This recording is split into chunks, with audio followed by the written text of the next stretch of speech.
Hi, I'm going to do my oral presentation on effective preventative methods for postpartum depression. I chose this topic because I think as nurses, we can look for the symptoms of postpartum depression. We can hopefully prevent these from increasing from baby blues to postpartum depression. We can help implement preventative measures before a woman goes into childbirth. And we're the ones who are really advocating for the patient when they are going through this stressful time in their lives. So it's interesting to me that we can be a big part of a patient's life as nurses. So postpartum depression, a little bit of background from it. It affects about 16 to 20% of women across the world, and it's characterized by feelings of sadness, despair, anxiety, depression, and just a lot of negative thoughts overall. We know that postpartum depression severely can affect the woman's mental health. It can also affect the baby greatly. If the woman is suffering from postpartum depression, she is most likely having a difficult time breastfeeding her baby if she's choosing to do that. She is most likely not having that connection with her baby that she would want to or should have. And if the baby is not being breastfed as much as they should be, then they're not going to be growing physically as big and strong.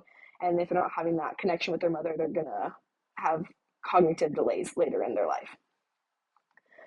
So I found 3 articles from the nursing library databases. 2 are from CINAHL and 1 was from Medline. They were all within the past 5 years, and one of them was a meta-analysis. So I wanted to share about the 3 articles that I found. They are all preventative measures that are non-pharmacological that we as nurses can help do or implement with other healthcare personnel, other members of our healthcare team, to ensure that our patients are at the lowest risk possible for developing this postpartum depression.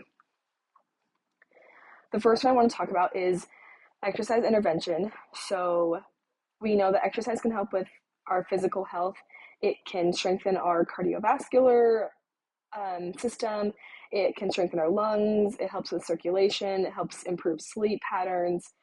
We know that it helps with mental health specifically because when we work out, endorphins are released into our brain, and that gives us that high when we're working out, and that can greatly help with anxiety and depression, which also proves that a regular, consistent exercise routine can also help reduce postpartum depression. So the article that I read had a big group of women that they chose. It was about 250 people, and they were given a questionnaire to determine how at risk they were for postpartum depression. Among those 250 women, about 80 participants were, the results show that they were at risk for postpartum depression. And so with those 80 women, physical therapists and nurses and other people a part of the facility created a exercise training program that was 4 weeks for after the baby was born. So they would work with the woman for the first week one-on-one and start with exercises that were pretty mild because the woman was still recovering from going through childbirth.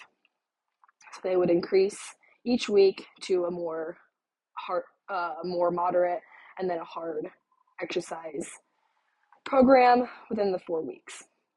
And the results showed that at the end of this, they questioned and tested these women again, those 80 women that worked with the exercise program, and their risk of postpartum depression was significantly decreased just because of the consistency of working out and trying to get their body back into that healthy and more healed state. So my next topic is group counseling sessions. This article was super interesting to me because the foundation of it was all about emotional intelligence. And I wanted to read a couple of quotes from the article talking about emotional intelligence. So it said, people with low emotional intelligence have less flexibility of regulating emotions to cope with the difficulties and challenges. Therefore, they are more likely to be vulnerable to disorders such as depression. And then another part said, regulating and managing emotions reduces the risk of postpartum depression. So having a strong emotional intelligence says that it can really help you just navigate stressful situations. You're really self-aware of your emotions when you're by yourself, when you're with other people, and things like that. And so if you have a strong emotional intelligence, you're going to be less at risk for mental health disorders like anxiety or depression, because you are able to navigate your stressful situations with more ease and more smoothly.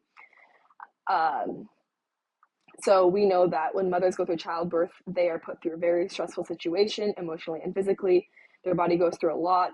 A lot of hormones are being released, and so their body is completely different when they're going through this process. And they are most likely not trying to emotionally navigate how they're feeling. So, with that being said, um, at with this study that was in the article, they had several women who attended counseling sessions 3 times after giving birth.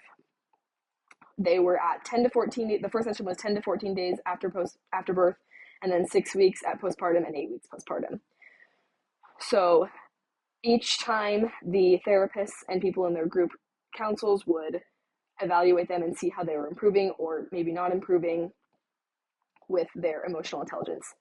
Something interesting also about this is a lot of the women, they talked about how a lot of the women did not know what emotional intelligence was when they first came to these counseling sessions.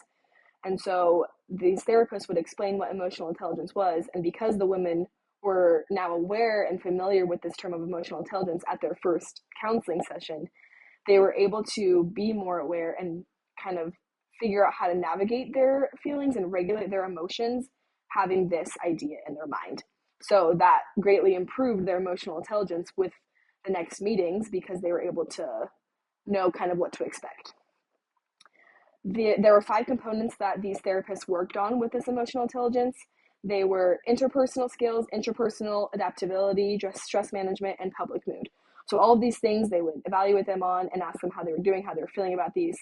And overall, because these women were practicing this skill of trying to have a stronger emotional intelligence and strengthen their emotional intelligence, they realized that the results were these women were able to navigate their situations, their stressful situations, with way more ease.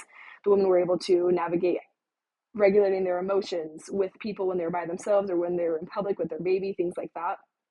And so this is another great way that women can greatly reduce the risk of postpartum depression, is by meeting with a therapist, meeting with other people, talking about how they're navigating their emotions. The last article talked about support from a spouse.